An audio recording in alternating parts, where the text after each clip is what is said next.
We're going back in time, counting down the top 80 songs from the greatest pop music decade in the history of human civilization, the 1980s.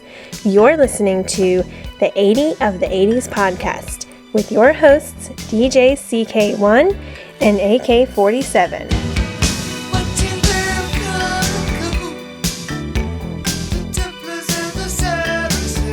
Hi-ho, this is DJ CK1 here. Welcome back to the 80 of the 80s music podcast. We are now down to our number 34 song on the countdown, which is David Bowie's Loving the Alien. Later, Rapid Fire Lady AK47 will join us to react to the song and the artist and the video and a few of our listener mails. And we'll also get her reaction to all of those YouTube reaction videos. But since Bowie's such a broad topic, I sought the help of a certified Bowieologist. So here's a fascinating 30-minute interview with the way cool and mysterious Notorious J.A.M. Oh, and apologies for when I call him Notorious J.A.M. What's more, did you know that cassette tapes are the new vinyl? Well, heck, even Billie Eilish, she released her latest album on cassette. So, during this interview, I tried my darndest to replicate that trendy cassette tape sound. Long story short, I hijacked a submarine, and then I broadcasted live via ham walkie-talkie, just like they do it in those teen horror flicks. For the Notorious J.A.M, I wanted him to channel the ambience of a hip and lively joint.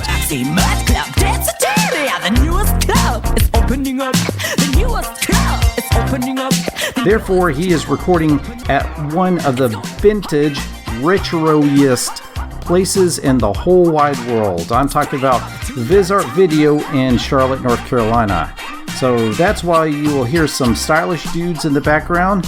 I'm talking the cutting edge of fashion and technology here, but we would be proud.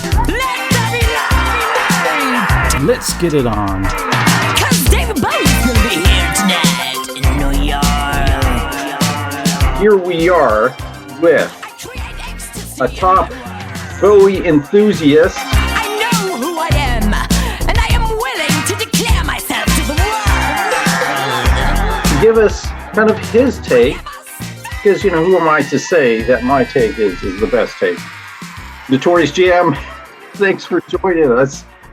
I do countdowns just because it kind of, spurs some conversation. I often go with 6. I don't know why. It just always seems like when I'm picking out my favorite albums, I always like to round it off. Isn't 6 like the number of the devil or something? I was just going to say. So your number 6 is actually my number 3. So let's just wait a little. But your number 5 is actually a very well-known album. It's Soul Love from Ziggy Stardust. And the Rise of the Spiders of Mars, or the Rise and Fall of the Spiders of Mars. Love, she kneels before the grave of rain, sun. Why Soul Love? It's groovy. I like the beats. And then it's got that dynamic shift. Why did you pick the album? It's another consistently good album. Like, all the tracks are good. That's really my measure of an album, of course, is if, you don't want to skip any tracks. Like, you want to listen to the whole thing. And, one song doesn't really exist without the other and the expectation of the next song. Was this his best-selling album? This is like one of his top. This is the one that people talk about the most. I guess it kind of captured the cultural imagination at the time. Looking at the track list, I don't know if 5 years, was that really a good one to start it off with? That's just it. Like, when I was thinking of it, I love 5 years. 5 years, stuck on mine. 5 years, what a surprise. And as I described, it's one of those albums that I've listened to so much that I've sort of been desensitized to the effect of the music, I guess. But I remember at the time, before I bought that album, I listened to Changes Bowie and, loved all those tracks or whatever. But listening to the album for the first time, it was one of those, formative memories. 5 years, it's so built up. I think it's essential to the album. It's a great way to start it off. when I made my decision, I'm like, well, what songs like do I really connect with? What songs can I like play by themselves? 5 years, I couldn't play that without wanting to listen to the entirety of the album. It's taken me a few listens. I don't really like his rockabilly stuff. He's obviously has an influence from like, is it 50s or 60s, like Chuck Berry or Little Richard? There's that kind of vibe going there. So I think like when I listen to it, is like Starman, of course, is like the first one that stuck out to me. I guess it just has a really good hook. It's like an anthem. There's a starman waiting in the sky. He'd like to come and meet us, but he thinks he'd blow our minds. There's a starman. I was kind of disappointed with the album, like the cover art. It doesn't look like it fits in with the theme, like an outer space, otherworldly theme, right? And the cover is just him staying outside a bar at night. That's fair. Like I remember looking at the cover while listening to the music, and I remember a certain degree of disjunct, understated. Unlike Aladdin Sane, that image is more reflective of otherworldliness, the real glamour of it, I suppose. And it's kind of weird, like when people, a lot of times when they dress up as David Bowie, it's like the Aladdin Sane is the one image that they go to the most, you know? Yes. And on that note, looking for merchandise for the store here, I try to include some Bowie stuff. And pretty much all the enamel pins I look for or find affiliated with Bowie, they've all got the Aladdin Sane lightning bolt. It doesn't matter what it is. And would you like a little example? Yeah. This is a great design, but for a Bowie fan, it's quite irksome. On this pin, he's wearing a costume from Ziggy Stardust, but he's got the Aladdin Sane bolt across his face. They're two distinctly different phases of his career, so combining them is just sort of funny to me. Worse yet, I found a pin that has the Aladdin Sane face, but a little banner at the bottom that says, "Let's Dance." He would kill off, like every album, he'd kill off the character, and he wouldn't come back to them. Beyond characters, I've heard it described, Ziggy Stardust was his fantasy about being a rock star. And as he experienced the reality of it, Aladdin Sane was formed. Aladdin Sane represents the reality of being a rock star, all the like drags and snags and pitfalls and things like that. The real insanity of it, I guess. My number 6 is further down your list. My number 5 is Let's Dance. Wow, Let's Dance. I didn't make my list, even though it is a solid album. He distinctly wanted to make a pop album with Nile Rodgers, something that would be, popular up in the charts. Looking at the song list, I think Modern Love's the worst song of the album. Really? The song doesn't really change pace. The verse and the chorus all kind of runs together. Yeah. But other than that, I like the other hits on the album. Let's Dance. When I first heard that song with my brother, I remember we laughed because we thought, this guy is just the worst singer. Because, like when he hits that climax, he's like, we're like, this guy can't sing. That's a really very unique top 40 pop song. There's nothing else like that. My favorite, though, is Criminal World. This is a ordinary, this is no ordinary world, not a criminal world. The boys are like baby-faced girls. I didn't even know that was a cover song until just recently doing research, and I found out the band Metro, which was kind of like a proto new wave group that did it, but I think he did a better version of it because it's a bit punchier, it has more beats to it.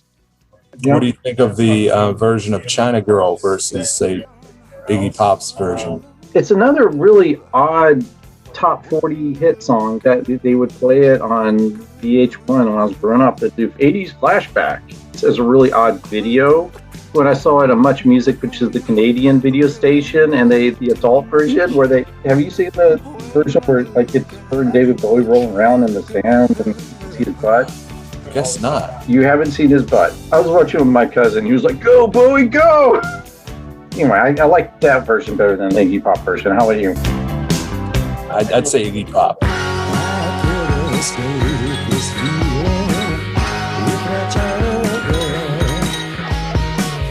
I like the strung out component of Iggy Pop's version. The way it's sung, which is very...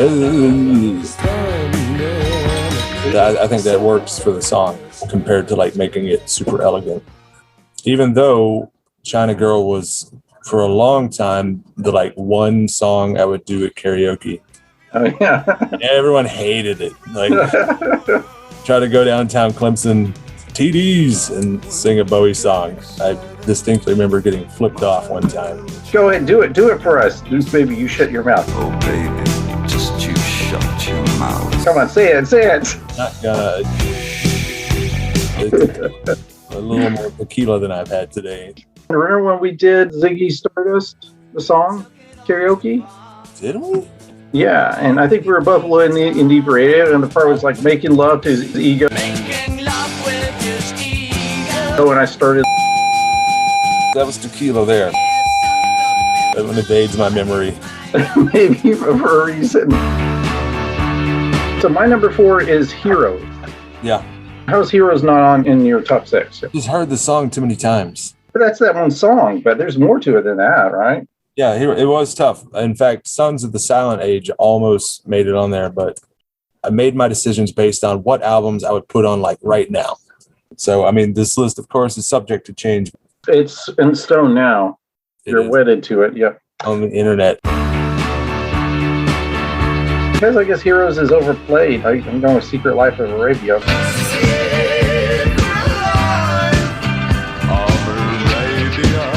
Great finish to an album. High energy, dynamic, exotic. They'll say that the new wave, especially the new romantic movement, was based on David Bowie, and a lot of times I don't really get it. There's some traces of it here and there, but definitely with like that song, I can hear it in. Oh yeah, because that came out in '77. So not to sound like contrarian or told you so. Like I definitely hear it.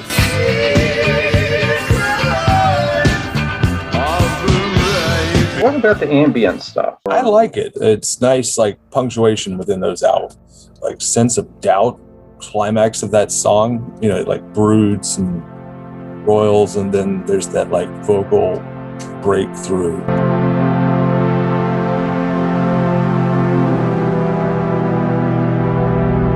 And then it just sort of like goes back down into the ether. That used to be my favorite song back when I was really exploring this Berlin trilogy.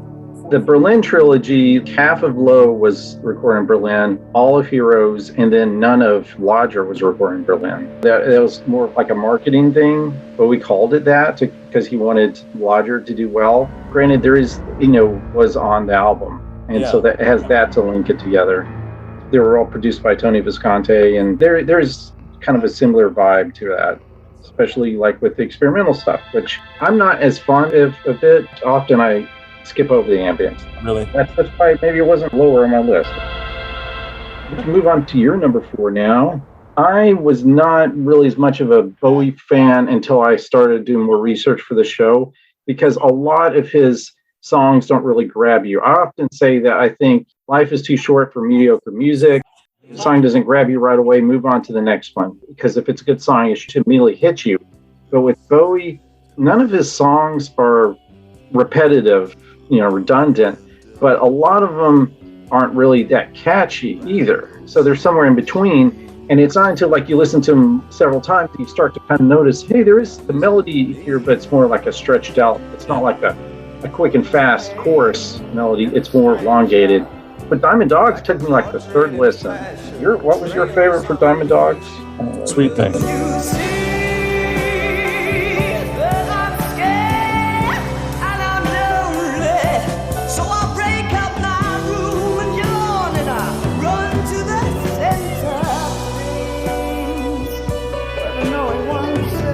I mean, there's some other great tracks on it, but Sweet Thing to me establishes the setting that I think he was trying to create for this album. This sort of dystopic, loungy, dangerous, deceitful place. As a concept, especially a concept related to 1984, I don't know if it's that blatant. Of course, one song is called 1984 and one song is called Big Brother, but other than those two songs, do you think you would pick up that they're all conceptually related songs? 1984, if I had not been told that, probably not. The vibe is like a weird lifestyle that these people are living. It doesn't seem oppressed. It seems sleazy and kind of freewheeling compared to what I remember of the book 1984. It is definitely dystopian, but I don't remember like the Diamond Dogs. That wasn't in the book. I think that was like his invention. I love the intro where he does a little bit of narration. I just love this line.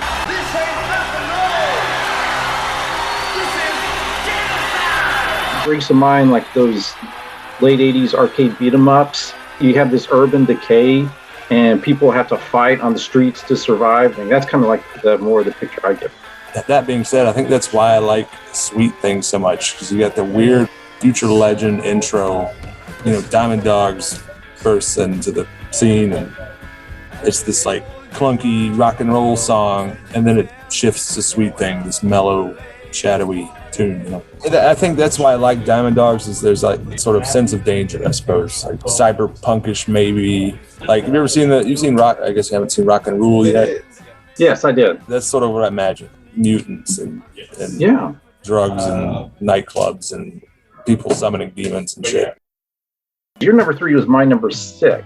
So, and this was very much a surprise for me. I'm talking about Young Americans. Probably because it was an acquired taste. You know, you recall listening to it on vinyl at my apartment back in the day. And only when I had it on vinyl, I guess under those circumstances, did I really start to appreciate it. The artificial quality of it, you know, plastic soul, I guess it is. Shadowy and moody, and his saxophone, which one reason why I didn't take to it right away is because I did have a bit of a saxophone bias for a while. I actually credit Gary Newman for getting me out my saxophone bias. He has some albums that people can't stand where he has a prominent saxophone playing. I do see it's kind of like that seedy atmosphere at the cover where he has a cigarette. And yeah, I know, that's really defines it, is that smoke. All these songs, you just imagine smoke hanging in the air. And Black American Motown soul music. He was very influenced by that. Wanted to do a proper tribute. He doesn't have like a Luther Vandross type voice, but he has backup singers like Luther Vandross. Stick up for that. I was never a fan of the Young American song. See, that became my go-to karaoke song. That's a tough one to sing because there's no breaks in it. It's just an onslaught of vocal lyrics. So she's American, big deal, you know. A lot of young Americans out there, but he was actually living in LA at the time. He toured the United States quite a bit, and that's why he later went to Berlin to get away from the drugs. My favorite was co-written by Luther Vandross, interestingly enough, is Fascination.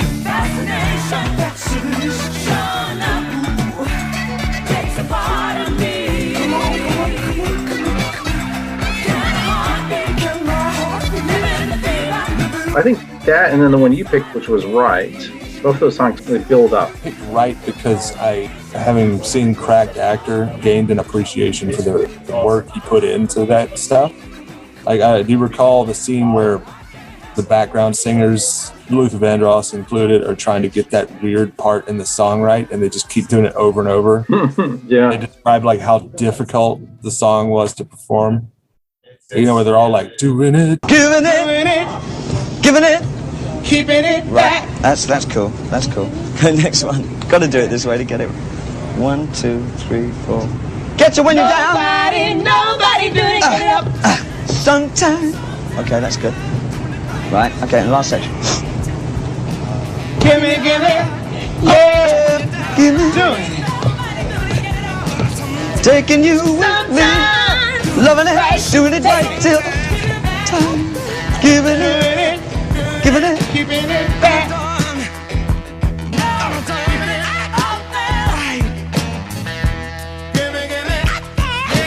really struggling to coordinate all these little interjections of the lyrics. That was a really interesting little fly on the wall. He looked like a waif. He looked like a kid. From when he was doing Ziggy, he looked like he lost weight.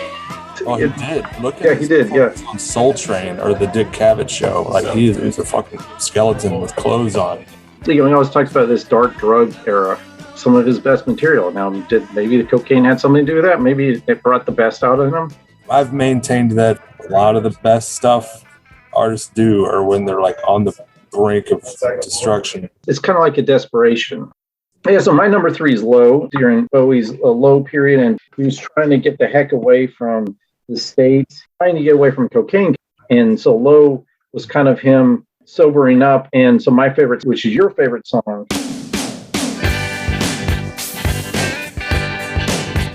Sound and Vision, probably one of the best songs of the 70s. It's a one-of-a-kind, sparkling gem. The lyrics are really about, he was in a blue room and he was trying to come down off the cocaine and feeling really low, but the sound and vision is the music. The music is a gift, and he's waiting for the gift. He's trying to be creative without cocaine, and hence he wrote one of his most creative songs. It's hopeful and yet it's sad, but hey, the music's uplifting. And that was Tony Visconti's wife doing the do-do-do-do-do.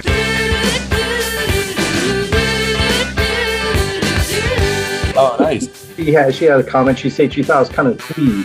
She thought that was just going to be in the background a little bit, but he wanted to be in the foreground. He really liked it. But that's another reason why he went to Berlin, because of Kraftwerk and New and Can and all of those experimental German. Sound and Vision was actually the song that brought me back to my interest in Bowie. A friend of mine played it in the car. Because all the components of that song are just perfectly in concert. Yeah, it fits together really well. That's the color of my room where I will live. For the whole album, the drum sounds very distinctive. Again, this was like listening to Visconti.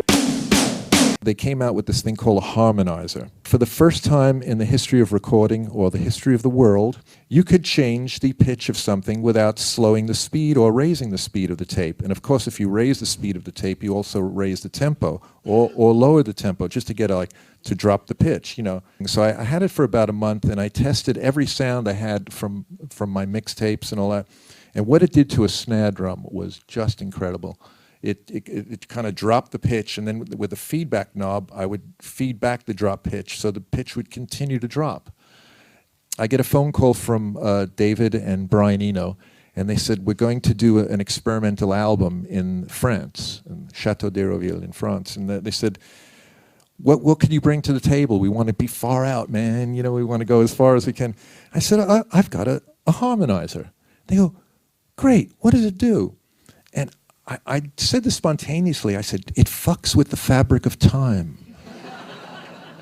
And at the other end of the phone, I heard them go, woo-wee!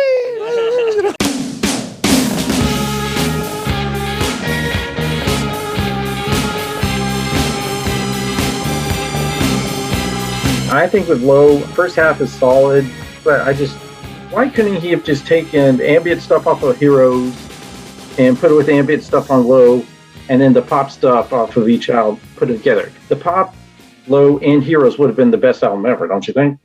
I like the ambient stuff. The lyrical, conventional songs are like the words, and the ambient stuff was like a picture.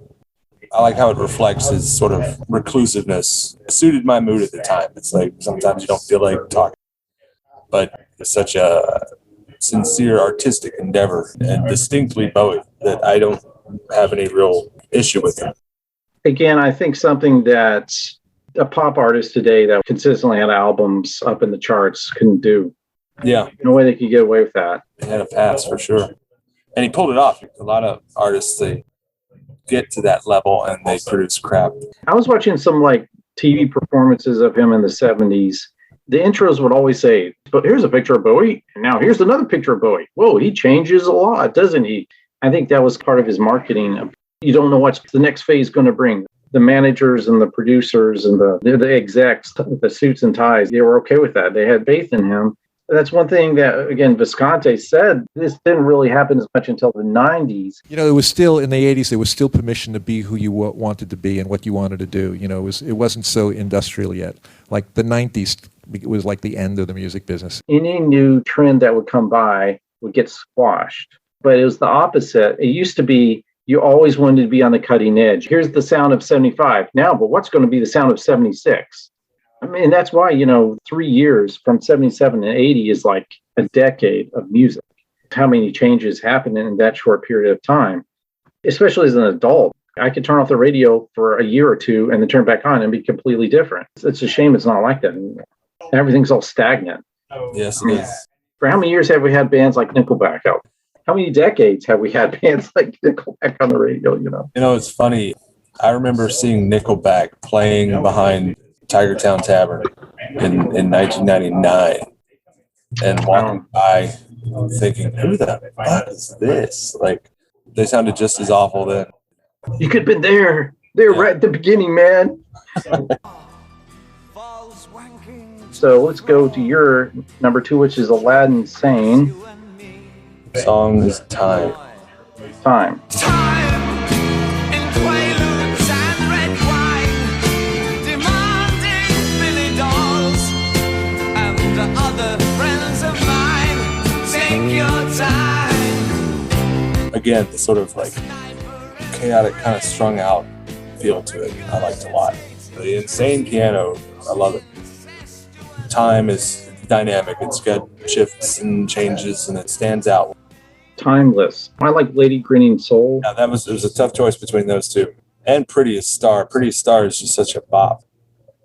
My number 2 is your number 1. So let's just do my number 1. Hear me out. My favorite David Bowie album is It's number 1. This girl is made of lipstick. his debut Powder and paint. 1967 album. Self-titled. Every magazine. Yeah, just called David Bowie. This girl is made of Bond Street. I love this album because the songs are fun. They're great to sing along to.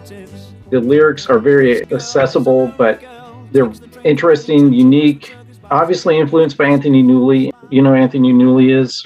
Yes. Actually, his film career, he started off with Willy Wonka and the Chocolate Factory, right? Come with me, and you'll be in a world of pure imagination. You know what he ended with? Oh. Garbage Pail Kids movie. No way. Yes.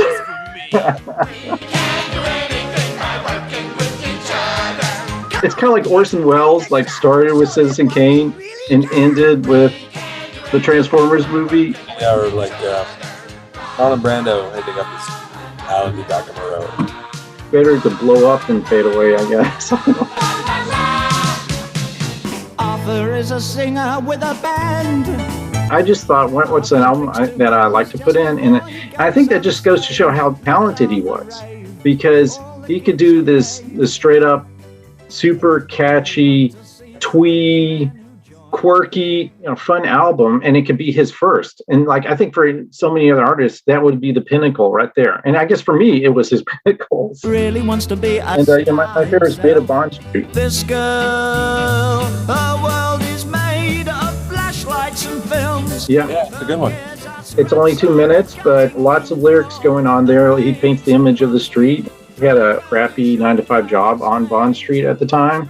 But the songs have lots of character. Now, there are lots of reissues with The Laughing Gnome, and I give props to that. That's another great song. Because they're earning me lots of money fighting comedy pros for radio shows.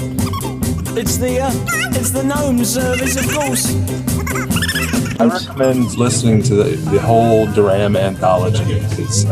There's some other really great stuff. Love You Till Tuesday, and We Are Hungry Men, and When I Live My Dream, You'll Slay a Dragon. Wait, is the song about There's a Happy Place on this? There is a Happy Land, yes. There's a place in the rhubarb field. A special place in the rhubarb field. This is all very Anglophile, very English. And Please Mr. Grapedigger is a great way to end it, like clever writing.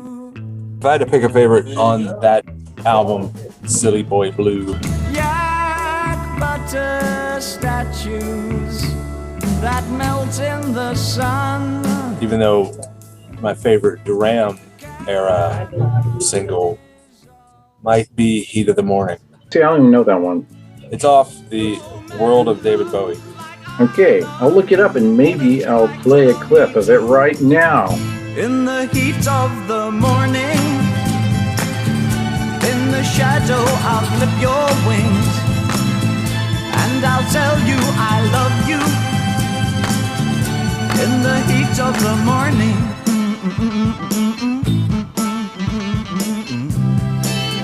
J.A.M's funny, like you want to make fun of it and you want to like not like it by comparison to the rock and roll stuff. You listen to it, really appreciate it. My number 2 is your number 1, which is Station to Station.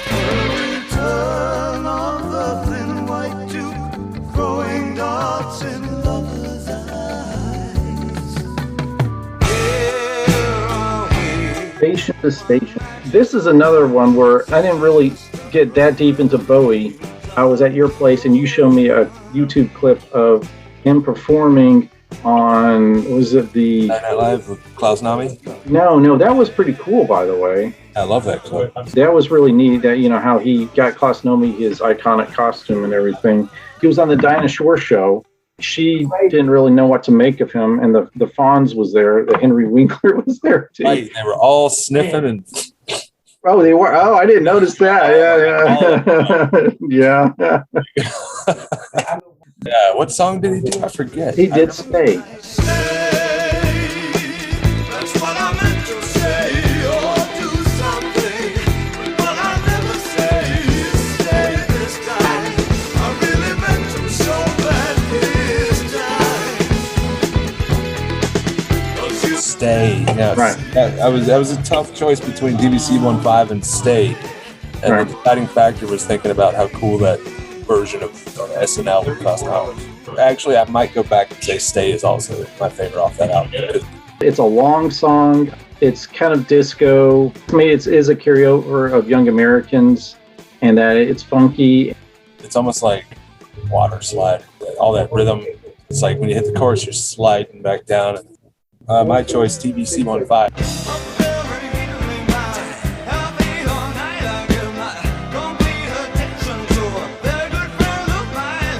I just like the story behind it.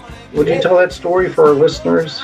Enlighten us. Hey, TBC 1.5. The track was inspired by an episode in which Iggy Pop, during a drug-fueled period at Bowie's LA home, hallucinated and believed that the television set was swallowing his girlfriend. Bowie developed the story of a holographic television. In the song, the narrator's girlfriend crawls into the television, and afterwards the narrator decides to crawl in himself to find her. And it really works if you consider that that album was originally going to be the soundtrack for Man Who Fell to Earth. And in that movie, you know, he's bringing like crazy alien technology to Earth, amassing money based on its success. To this day, I'd love to see the movie as in where do those tracks fit in the movie. And it's only 6 songs on the album. It feels incomplete, even Right. though it's a great listen and has its strength and its brevity. The slow songs, I can see those fitting into the movie. So as Wild as the Wind and Word on a Wing. The W songs. I didn't really care much for TVC 1.5 because, again, it's just that kind of rock and roll, rockabilly sound that I like rock music, but I think if you're going to rock, I want you to take it all the way to metal. It needs to be like that level of intensity. And that's kind of like if we go into his later stuff, like Tin Machine. It rocks, but it doesn't rock quite hard enough. It's kind of like REM when they did their super rock and roll album as answer to grunge, and they did Monster, and it's just like, yeah, kind of rock. It's not like intense enough, I guess. It's always going to be a little artier one from rock. It's going to be Bowie rock. Some argue that Bowie foresaw grunge. Like Tin Machine was induced, I guess, by Bowie's disdain for state of pop music at the time. Oh, everything's just so dubbed to death and polished. He wanted to reintroduce like some, I guess, raw sound. I do remember an interview with him. This was like, I saw it was a long time, like when I was 14 or something.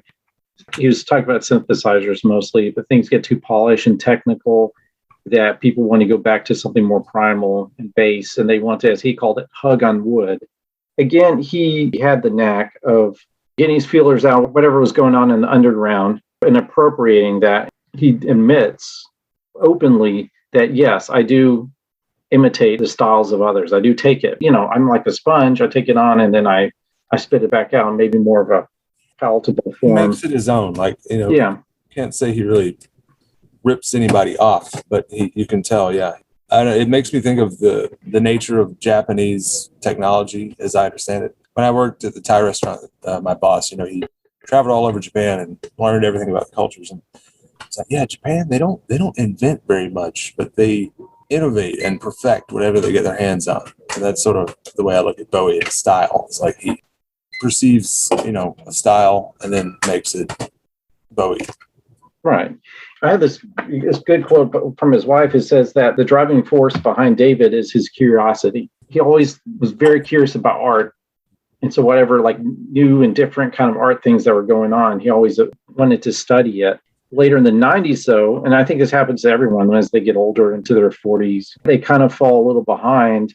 So like when he was doing Trent Reznor, 9 Inch Nails type stuff, or when he was doing like an Earthling, the breakbeat stuff, it was like maybe a year or two too late. I think. Yeah, a little late.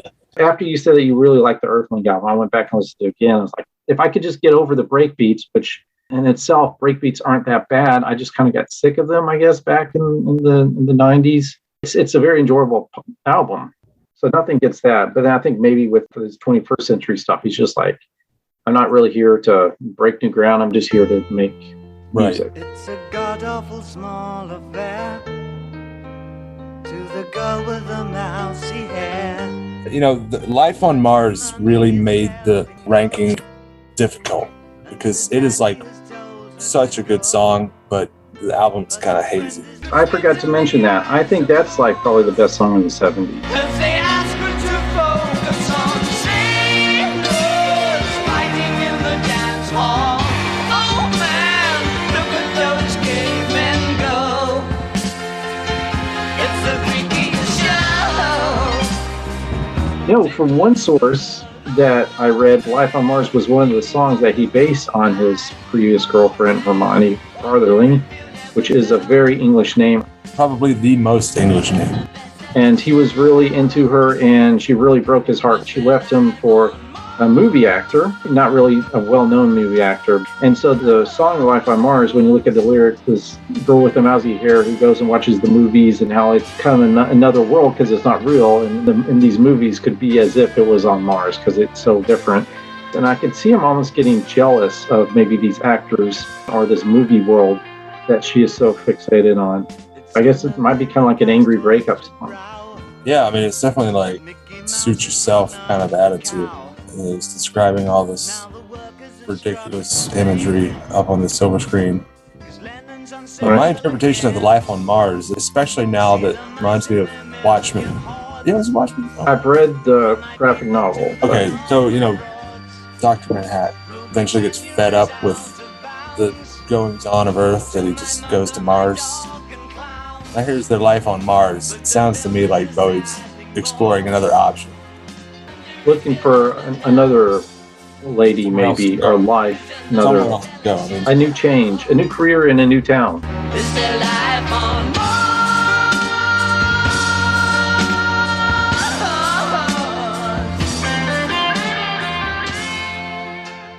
One noteworthy J.A.M era track that was previously unreleased is Ching-a-Ling. While walking on Red Rooster's lawn, a charred-faced man I spied. He blew into his handkerchief and stuttered as he sighed. It's a duet, and Bowie is singing with Hermione Farthingale. Was flying through an azure cloud, a crystal girl I spied.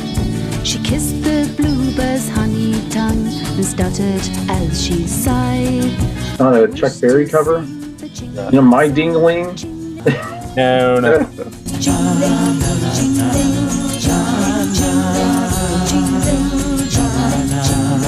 Thanks again to Notorious J.A.M.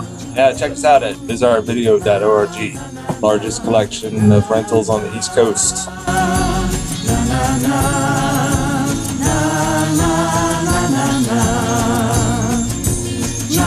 Let's break for a commercial. What do you I was going to do the after these messages. We'll be right back and make my head spin around. Remember the commercial with the... Okay. Do that. Do it. Make your head spin around. After these messages, we'll be right back. Create a car to conquer the wind. A car that lets you slip off the commonplace and experience driving excitement as never before. The Pontiac Firebird Trans Am. Sit here and learn firsthand how Firebird conquers the wind and the world.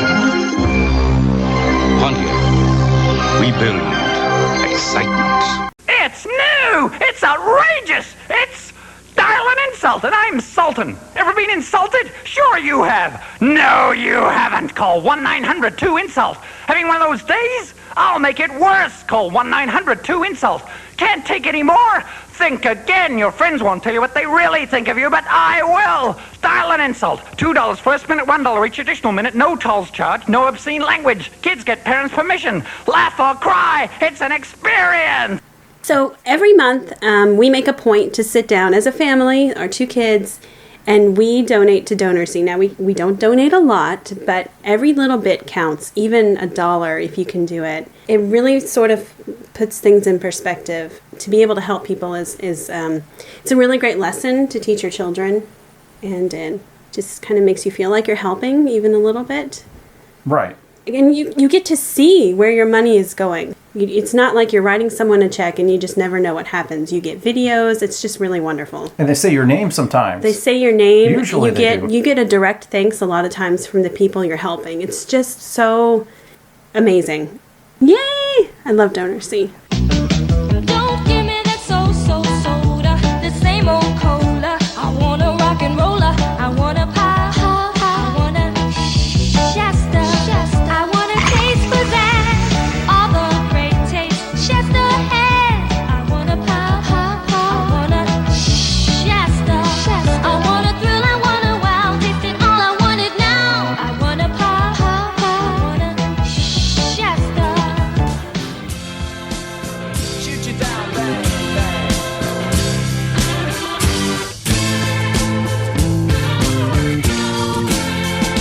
Velvet gold mine, you stroke me like the rain. Snake it, take it back, the princess, you must stay. Velvet gold mine, naked on your chain. I'll be your king, volcano. Okay, the David Bowie. My first impressions, you just have to understand, when I was growing up, I asked my father, I said, "So, Dad, are there any singers that you don't like?" And he said, "No, I think I like pretty much all singers." And he paused and he said, "Except for David Bowie." And his reason was...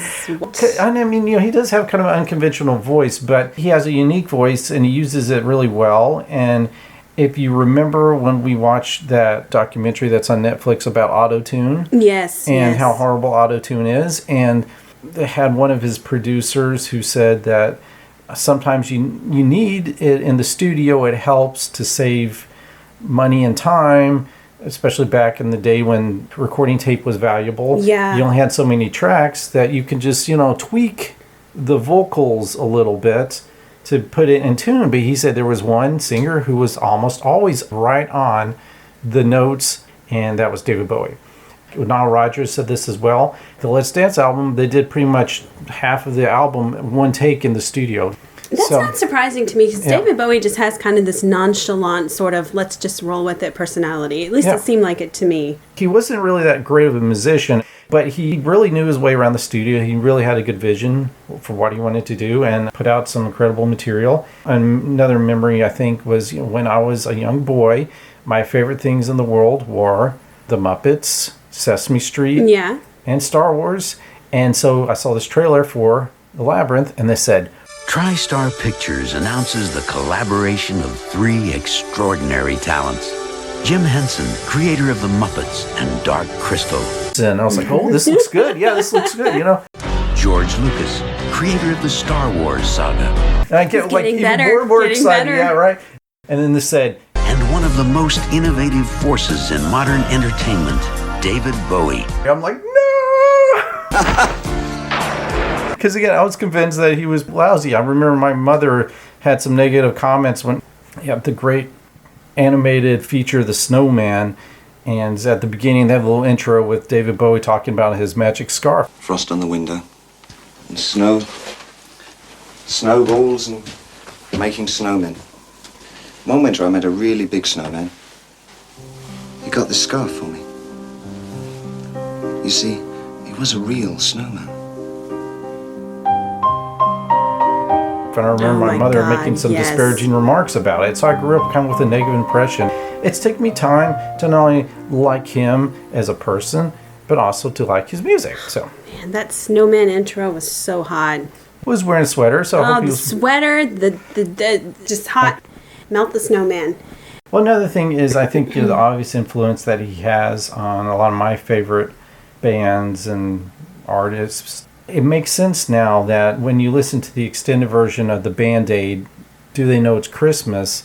And they have clips of all these different singers, saying Merry Christmas and stuff at the end. And they even have Paul McCartney hamming it up. Hello, this is Paul McCartney. Feed the world. Sorry, I can't do that. The music kind of gets down. It kind of gets quiet and tones down a little bit. And there's like, this is David Bowie with a special message. It's Christmas 1984, and there are more starving folk on our planet than ever before. Please give a thought for them this season and do whatever you can, however small, to help them live. Have a peaceful New Year. And you knew that Bob Geldof and Midge Ure, when they made this recording, they wanted to save the very special David Bowie message for the very end. Because he was like their hero, so. Yeah.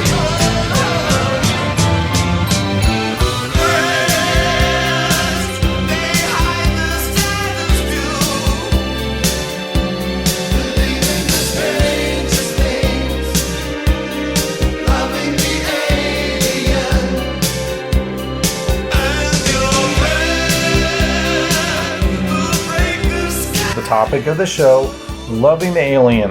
The album version offered tonight, I think, is much better because you have that extended outro with the guitar solo and the symphonic backing. It's a beautiful song.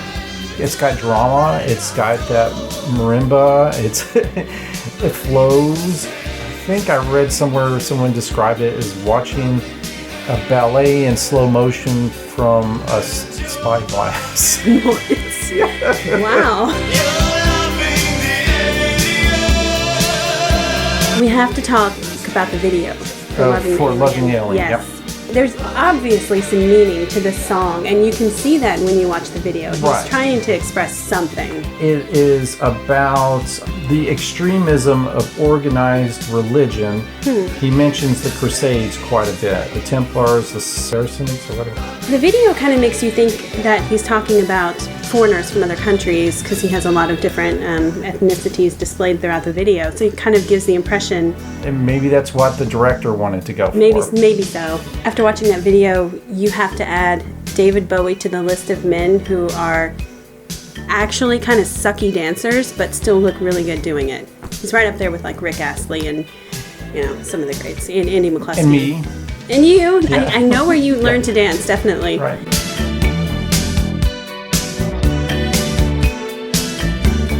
Why was he blue? Is he an Avatar fan? Like, David Bowie doesn't get blue balls. He's like so sexy that just like his whole body turns blue.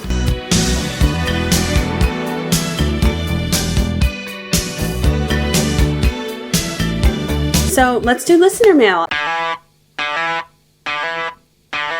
Listener mail. Listener mail. Listener mail. Faint heart, when letter arrives, when letter arrives, when letter arrives. Listener mail. You too can send an email to us, 80of the80s@gmail.com. That's 80OFTHE80s@gmail.com. I got it. You got it. I got it. Wow. All right.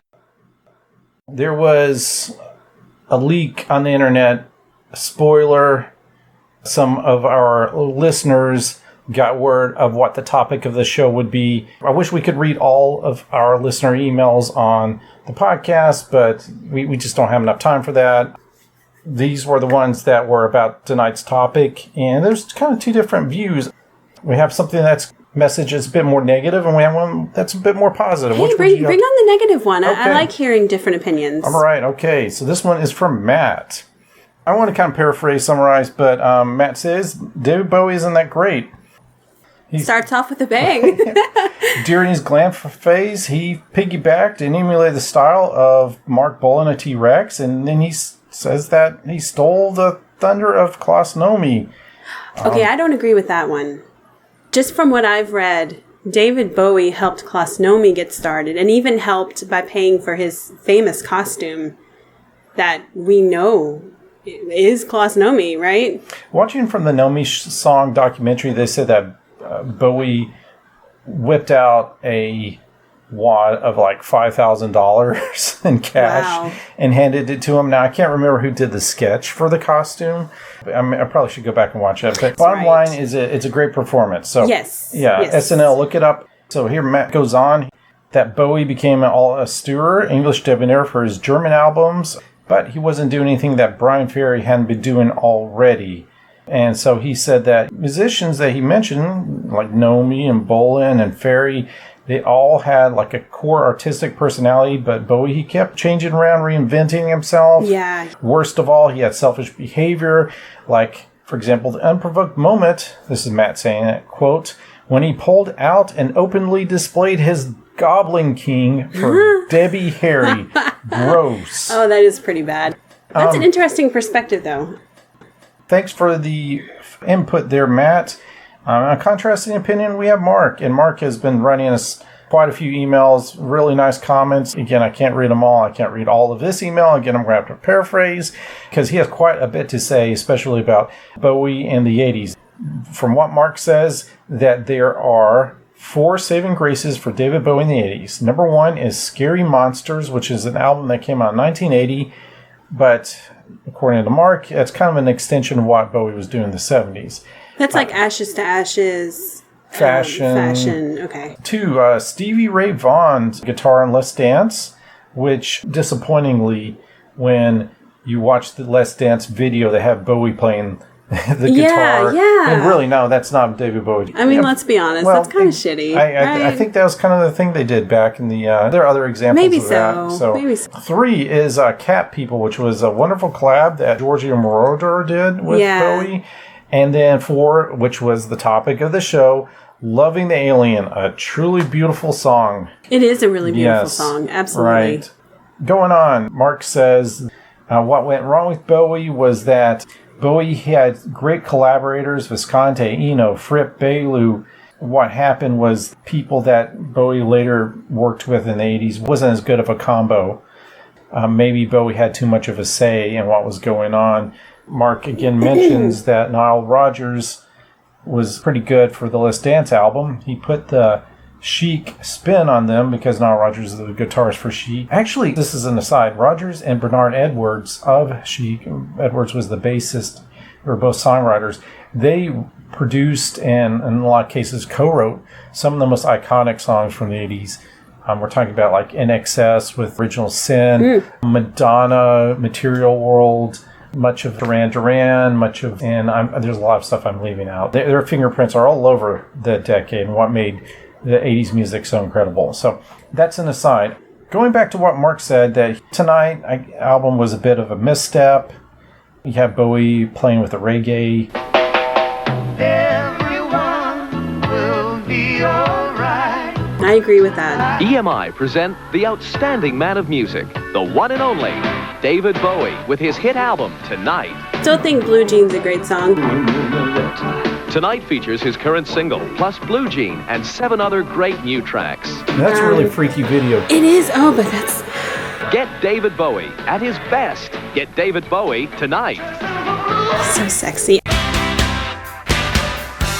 I know I'm like talking about his appearance a lot. So you like the face makeup and then the... No. I'm talking about the nerdy Bowie. Oh, that's the one sitting in the audience with the girl. I still don't get it. But oh God, yeah. See, that's the Bowie. You have really strange taste in men. I know. For that album Tonight, he worked with producer Derek Bramble. Bramble kind of quit, and Hugh Padgham stepped in as an engineer and kind of finished the album. But Padgham said that Bowie came in with a handful of really interesting demos that he ended up scrapping. So it's too bad, because Mark would have loved to hear what Padgham might have encouraged Bowie to do with those. Not only that, the album had so many different styles that didn't gel. This is what Mark says. Bowie's worst recorded song ever, The Beach Boys' God Only Knows Why He Recorded the Song. So then he moves on to Never Let Me Down, which suffered a lot of the same issues. The 2017, they reattempted to salvage the album by stripping down and re-recording some of the instrumental parts. But this was engineer Martin McNulty. Bowie liked the version that he did of Time Will Crawl.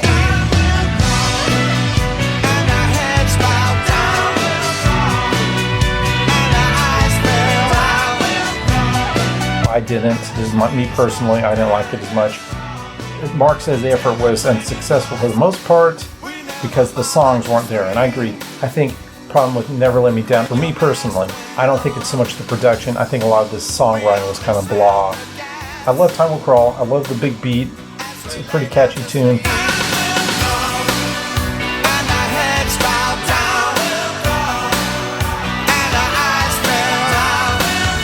I, for the most part, agree with you, Mark. It sounds like he's saying a lot of the fault was just the people that Bowie was working with, right? Like the producers and... He's a collaborator. Yeah. I think throughout his entire career, he's picked good people and maybe some weak people to work with. A lot of the time, the outcomes all depends on who he's working with.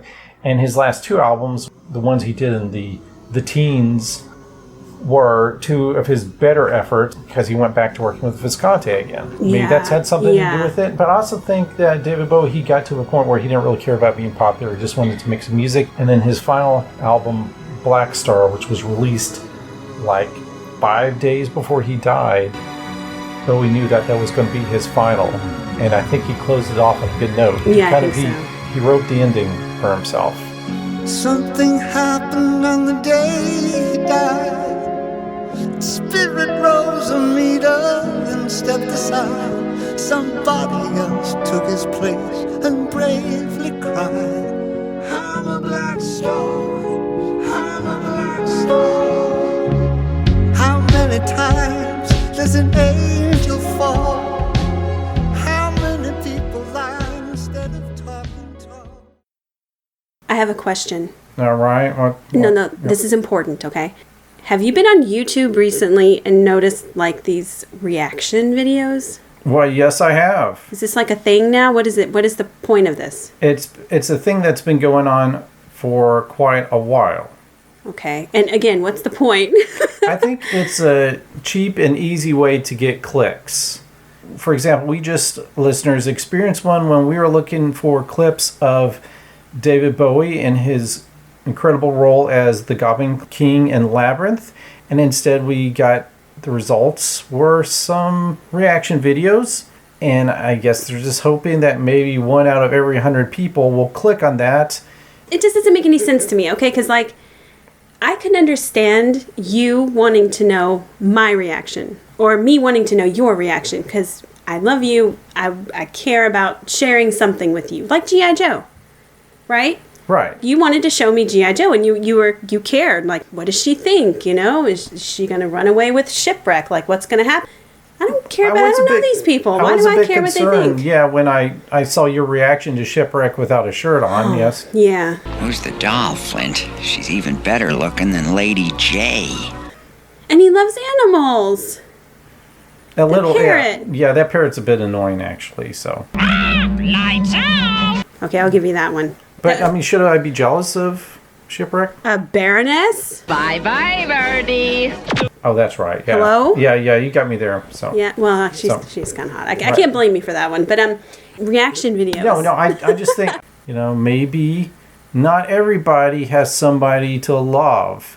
And so maybe they want to watch some stranger having a reaction to something that they love. It's really sad. We have so little in our lives, we can't enjoy watching something for ourselves. We have to watch other people watch things. And I'm like, but and I just think, maybe they're lonely. Well, I think also we're missing out. We don't have a shared culture anymore. Here I'm getting the nostalgic warm and fuzzies. I mean, that's what the show is about, I guess. Back in the day, people would watch more of the same movies. We would listen to more of the same songs on the radio. People actually watched the Olympics. Yes, yeah, like right. live while it was happening. Rudolph the Red-Nosed Reindeer was coming on TV. You would see it in the TV guide. You'd tell your friends about it at school. And you would all watch Your it. teacher would maybe put it on the chalkboard, say, don't forget Friday night. Put it on your calendar, because after dinner you're going to watch it. Yeah, it was like a big thing. Was going to happen. Yes. Then on Monday you talk to your friends, and then turns out some rich kid, they recorded it on VCR, and so then you can watch it again at school. It's great that we have so many choices, but with so many things to choose from, we don't share that in common. So maybe the reaction video is like, I don't have any friends who are into the same thing that I'm into. but now I can watch someone else experiencing it Maybe, the same way that I do. Maybe people are really arrogant that they think that other people care what they think. Yeah. Or maybe we're overthinking that. We are. After these messages, we'll be right back. Yeah.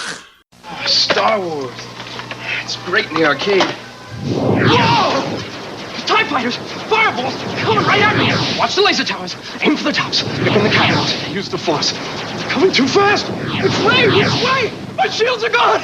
Alright! I'm going in! Oh, some game, huh? Some game! In a galaxy of video games, there is only one Star Wars. Don't kid yourself. Taking drugs does mess up your life. It's not cool anymore. Sweet dreams you can't resist. N-E-S-T-L-E-S. A dream as sweet as this. N-E-S-T-L-E-S. Creamy white. Dreamy white. Nestle makes the very best. N-E-S-T-L-E-S. Sweet dreams you can't resist. So we can't end it yet. There's major 80s news. What would that be? I mean, heck, the decade ended 31 years ago. How's that even possible to be news? You know what I'm talking about. No. All I Want Is Ecstasy. Oh, Fancy's back. Fancy! Fancy is back. I wouldn't say he's better than ever. He knows his shtick. You have to give it that, and he's sticking to it. And the music. Be my lady tonight. Let me be the sun in your sky. It does have a very Italo disco-y vibe to it. It's amazing. All the songs sound the same on the album. But it's a good sound. We're not complaining. Yes. It's fantastic. Yes, yeah. And that video for Rockabye Me, it's... Scarring? It really tests the limits of my nostalgia, I have to say. It really rides the tiger. Oh, good one. Wait, I haven't even finished the pun yet. You said it. You gotta high-five me in the moment. I haven't finished the pun yet. I like your smile. It rides the tiger, cheesy and awesome. It really, there's a campy line right there, and he goes for it. What Dio No, was it's because the saying. tiger in the video. The video has Oh, a man. CGI white tiger, and I almost wonder, did they intentionally make this bad CGI? I think Fancy and his crew are far more brilliant than we can comprehend. Maybe that's it. Is. Mind blown. Yes. Lady tonight. Let me be the sun in your sky. Be my lady tonight. Tonight. We can dance. We can fly. Let me hold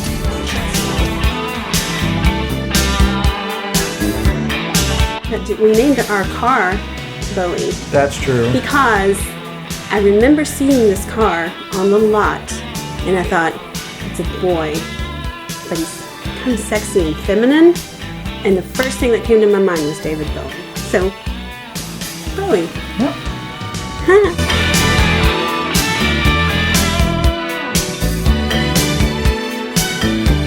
Thanks for listening to the 80 of the 80s Music Podcast. You can download more episodes at our site, 80ofthe80s.com, or wherever you get your favorite podcasts. Until next time, this is AK-47 thanking you for your power play.